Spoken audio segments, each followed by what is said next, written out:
I started as a skateboard truck manufacturer about 15, 20 years ago. We manufacture independent trucks, venture trucks, thunder trucks. The purpose of the skateboard truck is to, first of all, to support the actual deck, and then its second role, to steer the board.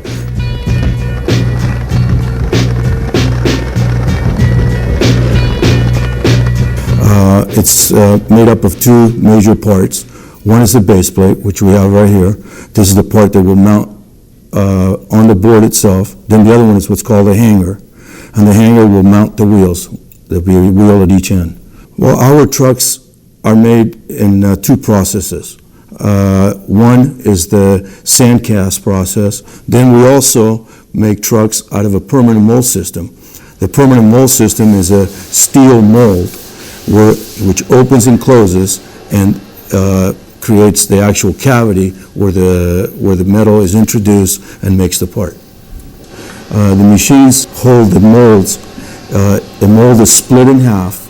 As the machine opens, we're able to put the actual axle into the machine, the mold having a little print where the axle sits. When the machine closes, it holds the actual axle in place.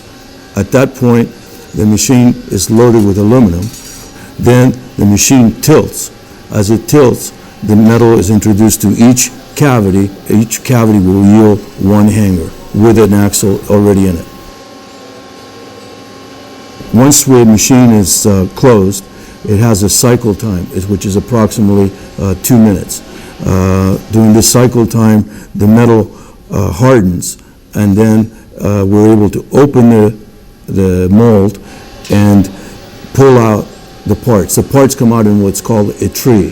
So we take the tree and then we place it into a cooling area and wait for the metal to fully harden, and then we're able to handle it again and cut each individual part off. At this time, the aluminum is at a semi-soft state where we need to harden the metal. So what we do is we send it to a heat treater. It's heat treated to the T6 condition and then returned to us for final work and assembly. We're able then to do final machining. The first thing we have to do is grind and smooth the gate, give it a smooth finish. Then we take it and put it in the big tumblers, and the tumblers contain a media that will do the final finishing to it before we can burnish each individual part and give it the shiny finish it has.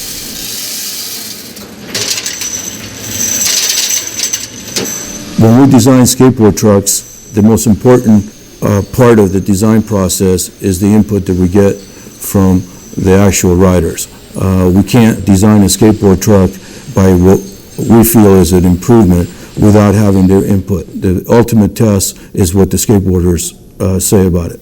Sometimes they will come up with the idea saying this should be changed because it will improve the performance of the skateboard truck. So it comes from the skateboarders more than from us as manufacturers.